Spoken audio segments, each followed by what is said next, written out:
Bueno, sin ningún trámite más, de inmediato vamos a presentar al nuevo presidente de la Corte Suprema, el magistrado Sergio Muñoz, quien asume además el 6 de enero. Muchísimas gracias por acompañarnos. Todo lo contrario, para mí es un placer estar acá y un gusto que me hayan invitado. Magistrado, usted ha dicho que no va a dejar que se ataque al Poder Judicial. ¿De quién cree que va a tener que defender o que tiene que defender en estos momentos al Poder Judicial? ¿De quiénes pueden venir esos ataques? Nos hemos acostumbrado en esta sociedad moderna a que todos puedan tener opinión, pero ha quedado atrás la deferencia que se tenía con las autoridades y todas se ven expuestas no solo a críticas, sino que a unos juicios o cuestionamientos que de alguna manera van más allá de la sana convivencia democrática en que cada uno puede decir lo que estime pertinente, y podemos ver que hay críticas a los magistrados ya no de altas autoridades, sino que de un carabinero, de un detective, de personas que están al servicio de la justicia, y todos pueden efectuar algún cuestionamiento a los procedimientos, y hay ciertas frases hechas, cliché, que van estableciéndose por los medios de comunicación, por la gente común, y que se va repitiendo, reiterando, y que se hace sin mayor conocimiento de lo que se está señalando. Una muestra de ello es que si usted le pregunta a cualquier hijo de vecino qué es la puerta giratoria, a lo mejor no tiene idea, pero es una frase ya de connotación negativa que se va enraizando y la gente la va asumiendo sin ningún problema. ¿De las autoridades algún ataque en especial que le haya molestado? Es que no quiero referirme a aspectos concretos, porque yo he señalado que no voy a ser el primero que haga cuestionamientos públicos a ninguna autoridad, pero que sí voy a efectuar una respuesta en la oportunidad que corresponda. ¿Pero se comentan o no se comentan los fallos judiciales?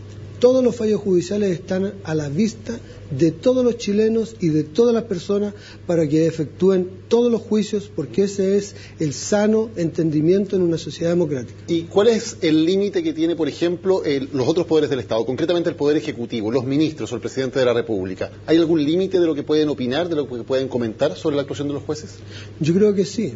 Hay un límite que está en las buenas maneras y en las formas adecuadas de entender lo que es la administración de justicia. Hay muchos juicios que se emiten ante una resolución, no obstante que se sabe que esto es producto de una etapa, de un procedimiento, y ante la primera decisión que adopta un magistrado, que puede ser equivocado o no, se efectúa inmediato un cuestionamiento, no obstante que se sabe que la última palabra en un sistema recursivo la puede tener la Corte de Apelaciones o la Corte Suprema.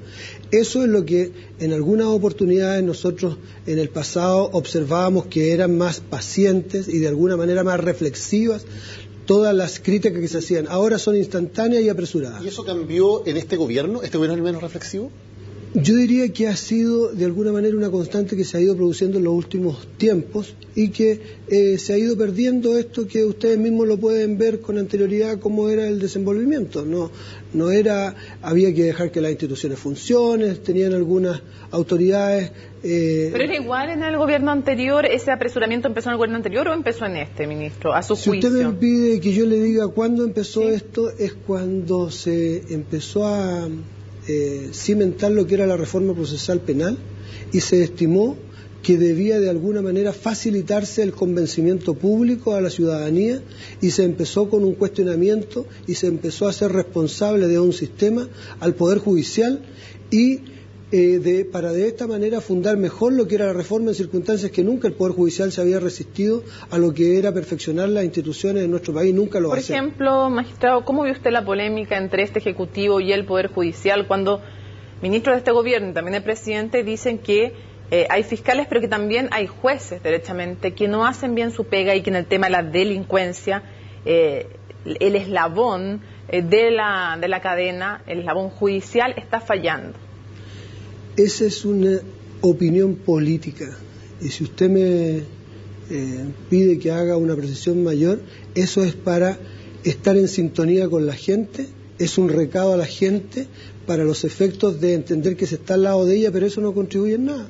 Es es un aspecto que tiene cero contenido. No sé qué es lo que podría pensar la gente común y corriente de ese comentario, porque es un descrédito al que somete a un juez o al sistema de jueces, pero que no precisa en ningún aspecto concreto. ¿Pero es para evadir responsabilidad en la lucha contra la delincuencia, como dijo el fiscal nacional? Es para traspasarle a otro lo que es la responsabilidad propia. ¿Y de quién es la responsabilidad de la lucha contra la delincuencia? De todos los chilenos.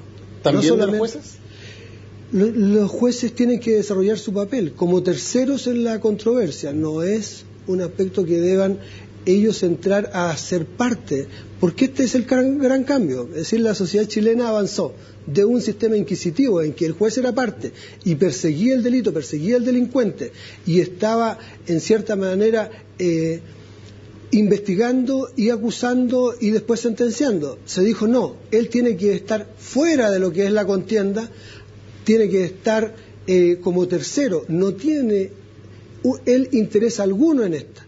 Y resulta que ahora nos notifican que 10 años o 12 años después se equivocaron, porque el juez sí tiene que estar en la lucha contra la delincuencia, tiene que dejar a todos los delincuentes presos, a todas estas personas, como que se pensara que el delincuente no es chileno, que él está en la vereda del frente. Hay que entender que todos somos chilenos. Cuando uno contribuye, cuando uno construye un sistema, hay que pensarlo en los dos planos, como si el familiar más querido estuviera siendo sometido como víctima, pero también como victimario. En ese sentido, la responsabilidad mayor de que en Chile no se haya logrado avanzar más sustantivamente en derrotar la delincuencia, ¿es de los jueces o es de otras partes del sistema?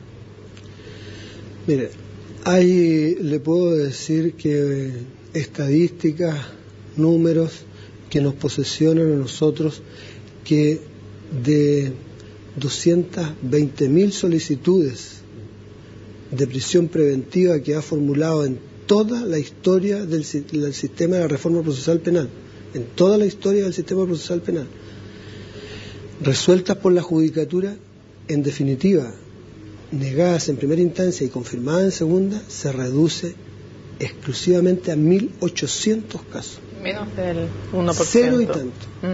Es una mínima expresión. O sea, ¿no existe a su juicio la famosa puerta giratoria? Se lo estoy demostrando con cifras. Lo que ocurre es que se utiliza... O sea, por eso entiendo que para usted no existe. Para mí no existe la puerta giratoria con la connotación negativa, política y de alguna manera como un mensaje comunicacional que realizan los políticos en este sentido. Es a lo mejor muy importante estos 1.800 casos comunicacionalmente, también deben ser tenidos en consideración, pero ahí están las cifras, las puede ver cualquier persona y nadie ha hecho un cuestionamiento de ellas. Son cifras que nos ha pasado la Corporación Administrativa del Poder Judicial y que el Ministerio Público no ha desvalidado. Cuando se repite una y otra vez que los jueces en Chile son garantistas, ¿qué reflexión le produce a usted? Lo único que yo llamaría también la atención es que en Chile existía un sistema inquisitivo y el mensaje del Ejecutivo, los discursos del Ejecutivo fueron destinados a posesionar que debíamos reconocerle los derechos y garantías a las personas que también estaban en la condición de imputados. Y esa era la gran reforma, porque en definitiva le eran desconocidos. Quien era el que los perseguía era el que los acusaba y el que los sentenciaba. Y había que generar instancias de garantizar que fuera independiente, imparcial y ejerciera sus funciones autónomamente. Y ahora nos dicen que eso es malo. Es decir, cuando usted me habla de jueces garantistas, a lo que usted se está refiriendo y a lo que el común y corriente de la gente entiende es una calificación con una connotación negativa. No es también su colega Carlos Arangui. No me quiero pronunciar, cada uno puede tener su juicio. Hay yo soy cientos de jueces garantistas. Usted me está entrevistando a mí y yo soy Sergio Muñoz. Él es Carlos Arangui y tendrá que dar la explicación que corresponda. Yo estoy diciendo lo que yo pienso y lo que siento. ¿Molestaron esos dichos en la Corte Suprema? No se han comentado, pero lo que a mí respecto, yo creo que hay una norma en el Código Orgánico que debemos respetar todos los jueces, que uno no debe efectuar comentarios que vayan en contra de otro magistrado y tampoco del sistema. Es lo que yo creo, porque no se está atacando una estructura, un procedimiento, se está atacando un comportamiento, y eso es en relación a jueces concretos, y ahí está la norma del Código Orgánico. Si usted me lo pregunta a mí, esa es mi respuesta. Si es de la Corte, tendría que preguntarlo a la Corte. Ya es su juicio, la ley como quedó, cuando se hace la reforma al sistema procesal penal, sí, ¿dejó a las víctimas con menos garantía que a los victimarios, que a los acusados? Yo diría que es un aspecto que hay que perfeccionar. Personalmente he estado en grupos de trabajo que se han llevado a lo largo de Chile, y en este tiempo uno de ellos, por ejemplo, con Ramón Suárez en Amparo y Justicia, una fundación que se ha preocupado específicamente de las víctimas. Es un trabajo en que he estado personalmente en ello, y en este grupo de trabajo la posición sostenida por el Poder Judicial, por mí, al interior de esto, es que se deben igualar los derechos de las víctimas a los victimarios. Y se ha asumido con cautela, porque se dice que no estamos en este momento en un pie para tenerlo en el mismo escalón, que parece increíble, increíble. Voy a poner un ejemplo. El delincuente, el victimario, el imputado, tiene derecho a guardar silencio. La víctima no tiene derecho a guardar silencio. Cuando se detiene a un menor de edad, no se le puede interrogar y solamente se le puede identificar, y no se le puede hacer ninguna pregunta, porque si no va a ser declarada ilegal su detención o a excluir la prueba respectiva, y se le tiene que llevar ante el juez, y posteriormente podrá, si lo estima pertinente, con el asesoramiento de un abogado, responder o no. Se ultraja a un menor de la forma más severa y llega, porque lo ignora o no, una persona sin preparación, y lo interroga y lo hace revivir no una vez, 10 veces, si es necesario, antes de llegar donde el fiscal. Y después el fiscal no lo va a interrogar una vez, sino que lo va a interrogar varias veces, y esa persona, en lo que es por el sistema jurídico, nunca se va a poder excusar, sobre todo si es mayor, va a poder ser compelido por la fuerza a ir a declarar. Entonces nosotros hemos dicho, equiparemos los derechos de las víctimas al delincuente. Y ni siquiera eso, hemos dicho, establezcamos lo que es el sistema de entrevista única, que estén todas las garantías dadas para que una parte acusadora, una parte defensora estén presentes en esto, e interroguemos por una vez, porque en definitiva lo más importante es la indemnidad del menor, no que de alguna más exactamente. Perfecto. Entonces ahora, estoy diciendo un ejemplo para decir que el Poder Judicial y los jueces siempre han estado de alguna manera interesados en perfeccionar lo que son las instituciones. Incluso esta idea, para que nos entendamos, ha sido presentada al gobierno y ha sido discutida, pero no existe el acuerdo político de poder llevarla a la realidad en una disposición legislativa. Entonces, eso lo ha propuesto el Poder Judicial, por mi intermedio. Entonces, no es que estemos con los oídos sordos de lo que pasa en nuestra sociedad. Antes de ir al tema también de la designación de jueces en la Suprema, otra cosa más de la reforma, a raíz de la reforma que ha salido, esta idea de un observatorio judicial que usted no comparte, me gustaría que me explicara por qué no la comparte, propuesta por la candidata en su minuto de Limatec, propuesta también ya acogida por el gobierno en ese minuto.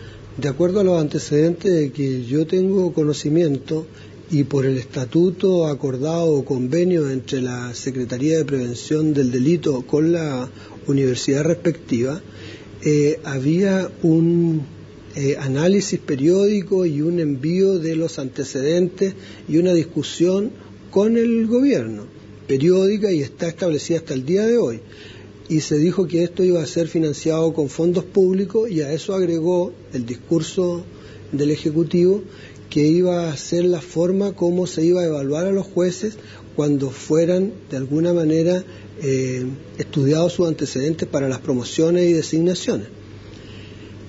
Esto es de la mayor gravedad en un sistema democrático. Es decir, es una extrema gravedad. Socava las bases de un sistema democrático. ¿Por qué? Porque la mayor garantía en una sociedad democrática es un juez independiente, imparcial y autónomo. Si existe alguna mínima impresión de que en la resolución de la litis hay un interés del magistrado, ese magistrado se debe apartar de resolver el caso. Esa es la transparencia, esa es la probidad y esa es la garantía.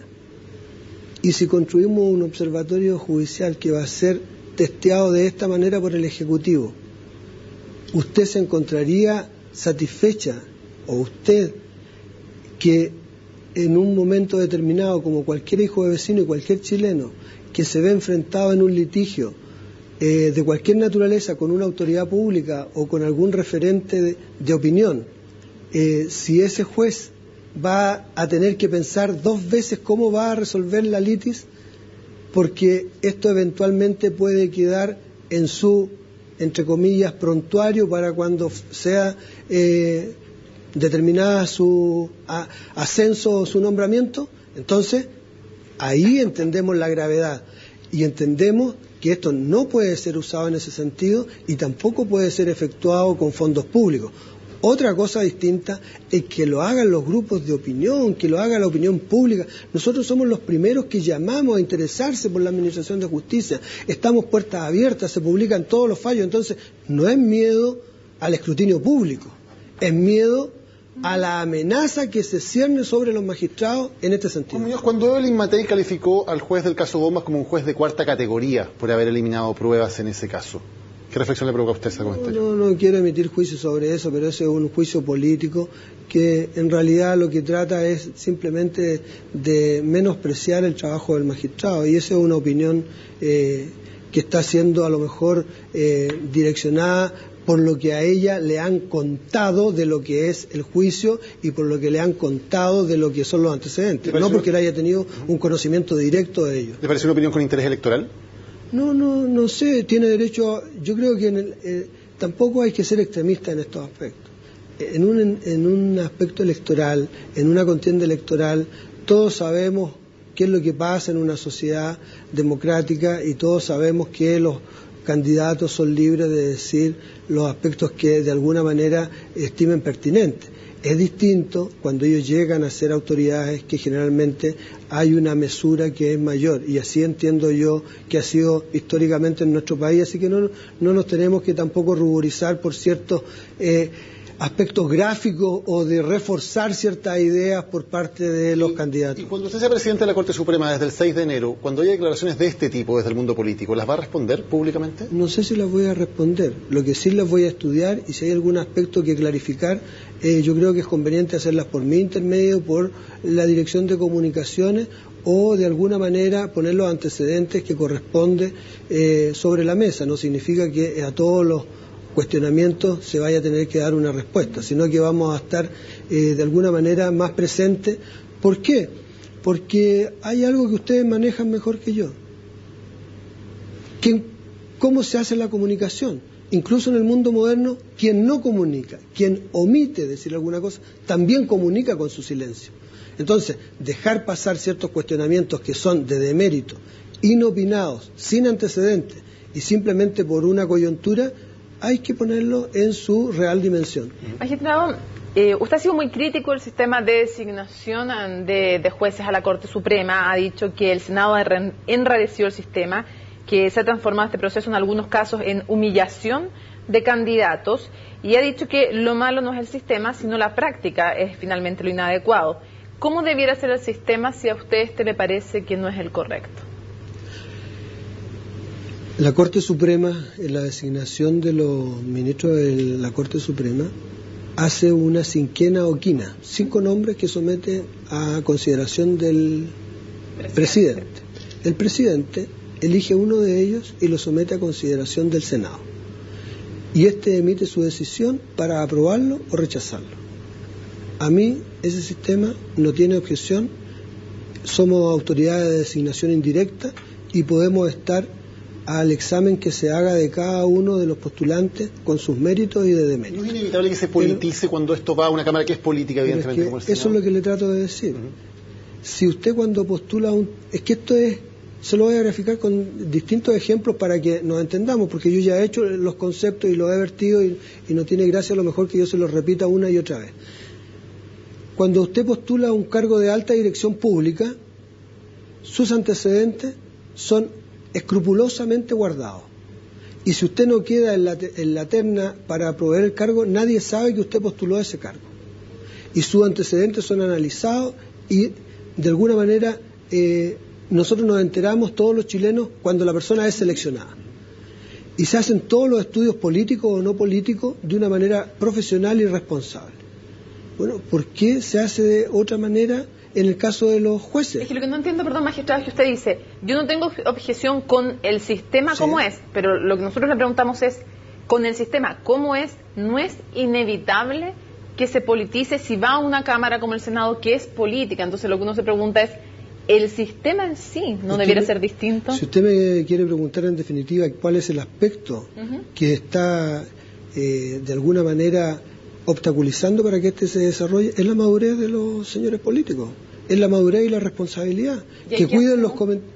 ¿Qué hacemos? Si usted quiere llegar a un escrutinio, lo puede hacer, pero no exponga los antecedentes ante la luz pública y que de alguna manera todos sepan que usted lo está investigando y que porque resolvió de una manera o resolvió de otra manera o porque usted lo abanderiza con un sector determinado y después al otro con otro sector determinado, porque a la Corte Suprema se llega por cuoteo y no se llega en definitiva por los méritos. Entonces, eso que me dice usted, un componente político que en definitiva debe estar presente y es un organismo político, quiere decir que entonces todas las decisiones que adopte la autoridad política debieran estar sometidas al mismo cuestionamiento y tendríamos un show 24 horas al día, porque se harían aspectos negativos y positivos respecto de todo lo que está discutiendo el Parlamento.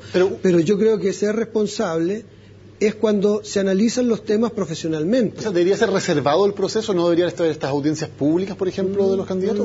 ¿Cómo se hace? ¿Cómo se llega a eso? Si usted véalo en otros países, cómo está operado, no hay problemas mayores. Cuando la persona va, incluso en Estados Unidos, un postulante a la Corte Suprema, le hacen de las más variadas preguntas, pero ahí simplemente el presidente de la República ejerce su derecho, su potestad, propone la persona, no conversa con nadie, o lo hace de manera reservada que no trasciende a los medios periodísticos, entrega el nombre al Senado y este es libre de designar a quien quiera y lo hacen técnicamente, no hay componendas políticas, no hay aspectos que están enrarecidos y se va exclusivamente a ver sus méritos o deméritos. Hay aspectos que se le hacen preguntas incluso a los mismos entrevistados. Incluso aspectos de su vida personal. De su vida personal y si ellos alguna vez han consumido droga o no. Y en algunas oportunidades se ha dicho que sí por el postulante y se ha dicho no es el juez que queremos para una Corte Suprema. Y eso es una determinación, pero se toman los antecedentes de esa forma. No hay escrutinios por debajo de cómo se comportó. Un cambio de actitud, no sacar al Senado del proceso, sino que un cambio de actitud del Senado. Yo no he cuestionado el sistema. Yo lo que cuestiono es la práctica como se hace. Yo creo que todos podemos aprender de las malas prácticas y enaltecer lo que es la política, enaltecer lo que es nuestro desenvolvimiento en esta sociedad que todos queremos y todos queremos perfeccionar. ¿El hecho de que el juez Cerda no esté en la Corte Suprema es una injusticia? Desde mi punto de vista, sí. ¿Se le está pasando la cuenta por lo que él hizo en materia de derechos humanos? Indudablemente. ¿Por parte de la derecha? Por los que no votan en un sentido determinado y se buscan las justificaciones para fundar adecuadamente lo que es su parecer, pero no es lo que está en la primera decisión que ellos adoptan. Por sus méritos como juez, él debería estar en la Suprema. Indudablemente. Ahora, un juez cuando se retira de la carrera judicial, ¿usted cree que es adecuado que intente hacer carrera política, como por ejemplo el ex juez Guzmán? Le doy ese ejemplo, podría ser cualquier otro. Podría ser cualquier otro. Son opciones personales. Si usted me pregunta una opinión personal, si yo lo haría, a lo mejor no. ¿Por qué no lo haría?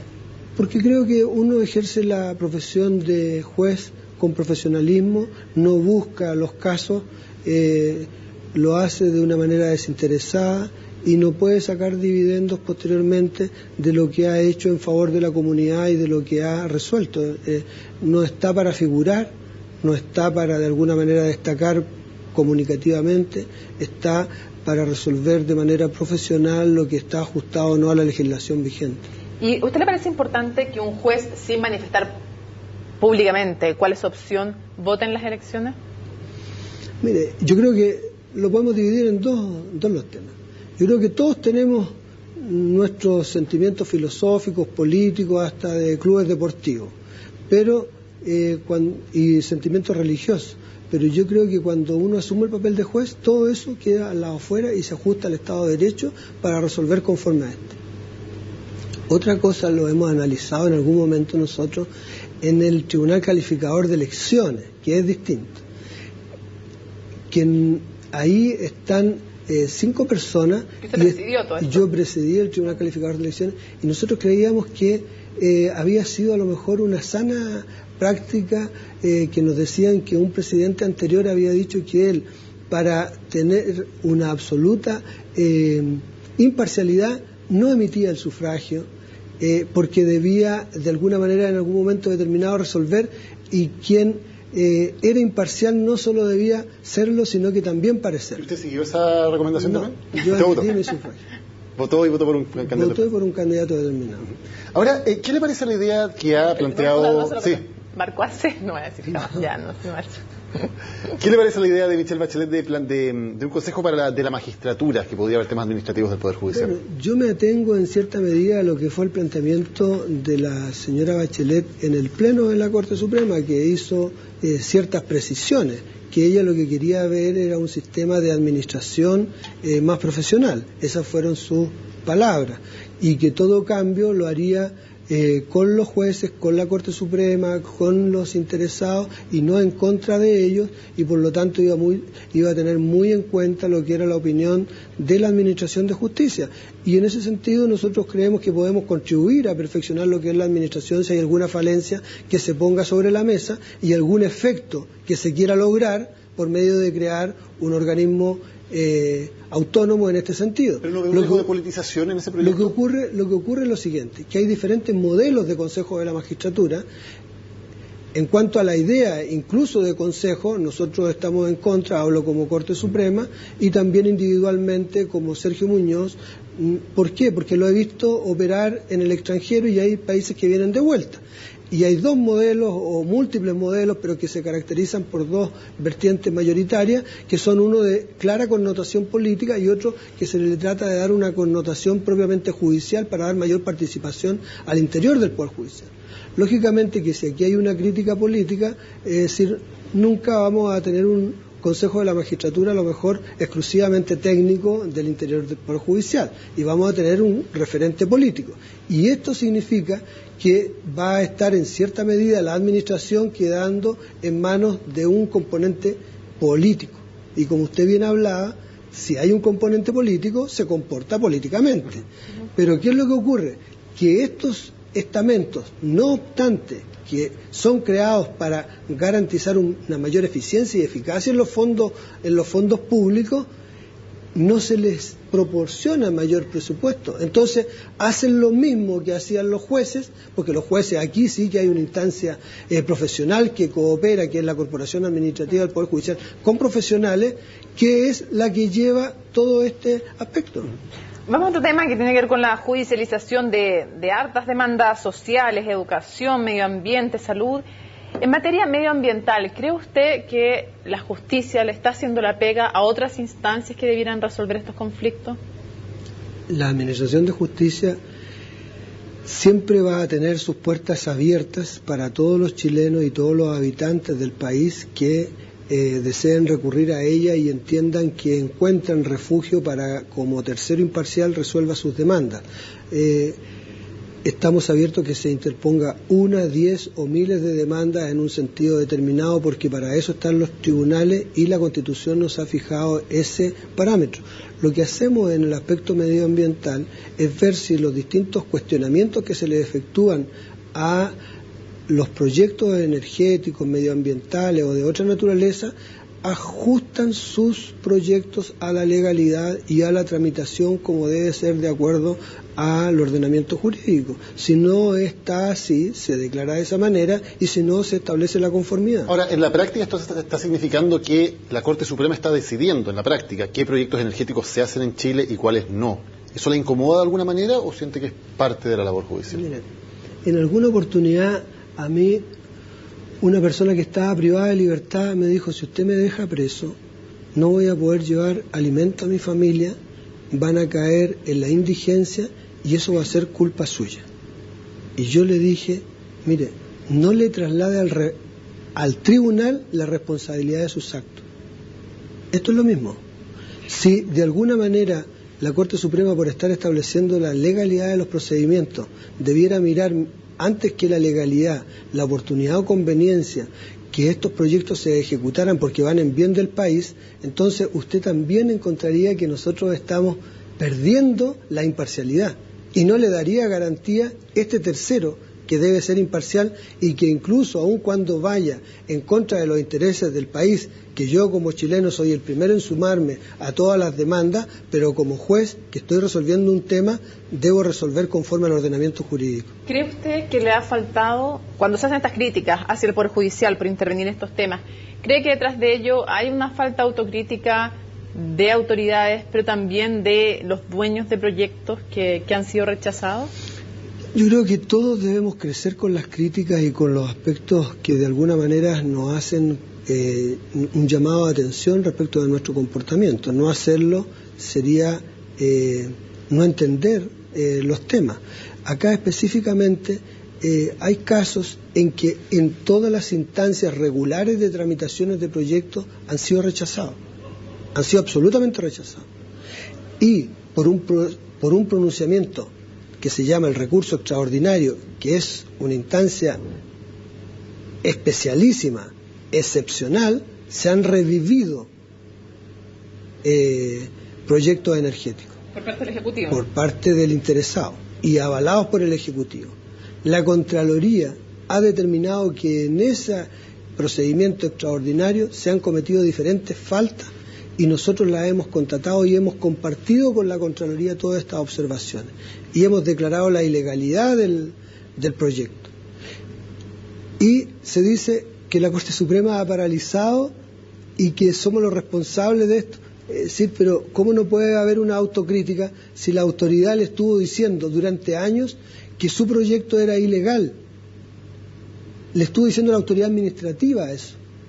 Y después se establece simplemente que es la Corte Suprema la que efectuó como un juicio de mérito, como un juicio potestativo, que no tiene antecedentes, simplemente porque existe algún capricho de la Corte Suprema en paralizar, como que si quisiera obstaculizar la labor del gobierno o que quisiera obstaculizar el desarrollo de proyectos energéticos, cuando no es así. Nosotros somos los primeros que como chilenos vamos a querer que esto se concrete. Lo que pasa es que debemos cautelar todos los derechos y de todas las personas con independencia, con autonomía y con imparcialidad. Desde el gobierno se ha dicho, lo dijo por ejemplo la ministra del Medio Ambiente, que los jueces que estaban resolviendo estos temas no eran expertos en asuntos ambientales ni energéticos. Tampoco lo es ella, y también lo resuelve.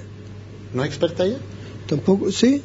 ¿Por qué? Porque acá hay un conjunto de personas que han emitido un juicio y nosotros nos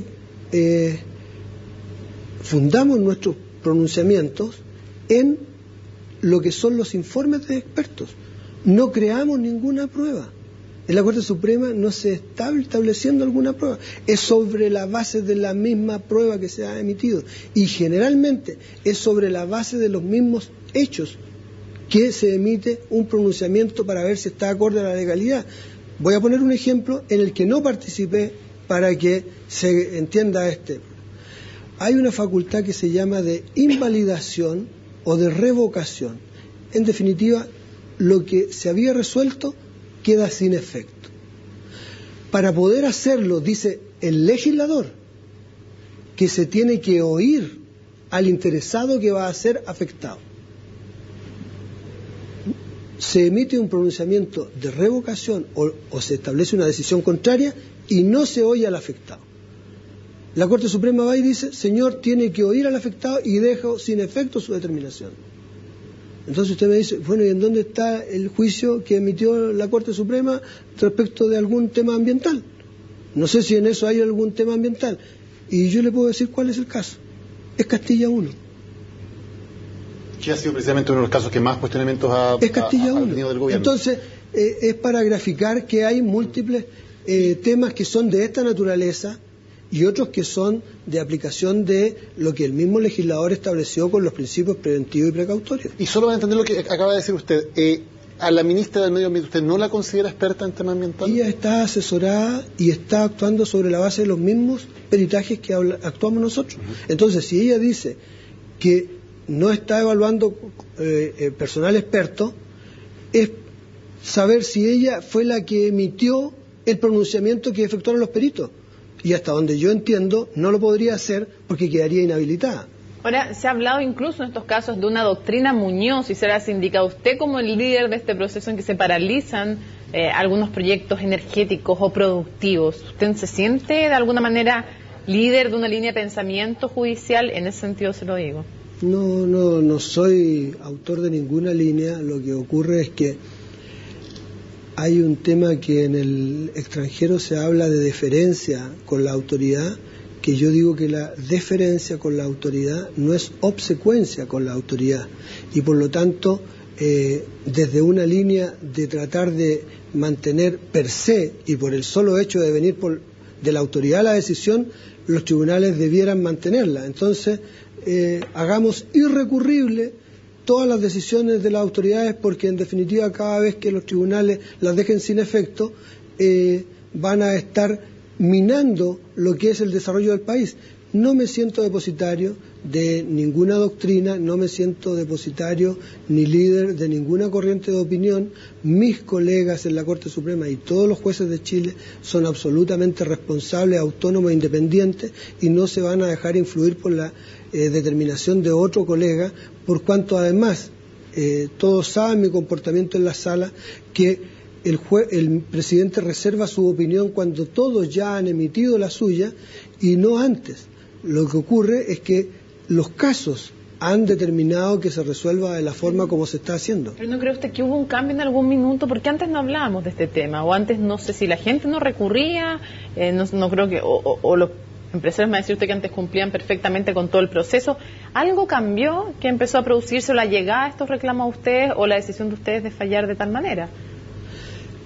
Serán las circunstancias, será que antes no eran, de alguna manera, no infringían la legislación, y ahora, o antes no se ponía de manifiesto tan claramente.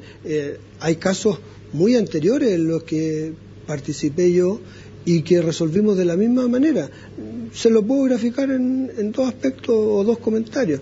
Acá hubieron muchos recursos de protección respecto de plantas de celulosa, y las Cortes lo resolvían diciendo que como la autoridad lo había resuelto, no podía entrarse a cuestionar lo que era la discrecionalidad técnica, y no cuestionaban ninguno de los aspectos que estaban siendo impugnados por la ciudadanía.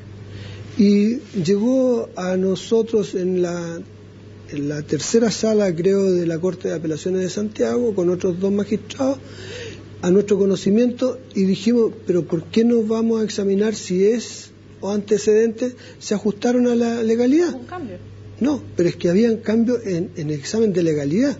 Yo recuerdo hasta el día de hoy los cuestionamientos que nosotros hicimos respecto de Itata. Se lo voy a señalar. Hay una comisión regional del medio ambiente y había una comisión nacional del medio ambiente. Debían ser validados en las dos instancias. Uno de los ejemplos. ¿Usted creería que quien decidió aprobando en minoría en la instancia regional también estuvo en la instancia nacional? La misma persona resolviendo en la instancia 1 y en la instancia de apelación dentro, si se puede llamar así, o de revisión administrativa, pero son cosas que uno tiene que ponerlas sobre la mesa y son aspectos de legalidad, no son aspectos de mérito o conveniencia del proyecto. Tenemos que hacer una pausa y ya volvemos con esta conversación en CNN Chile con el próximo presidente de la Suprema, pues Sergio Muñoz.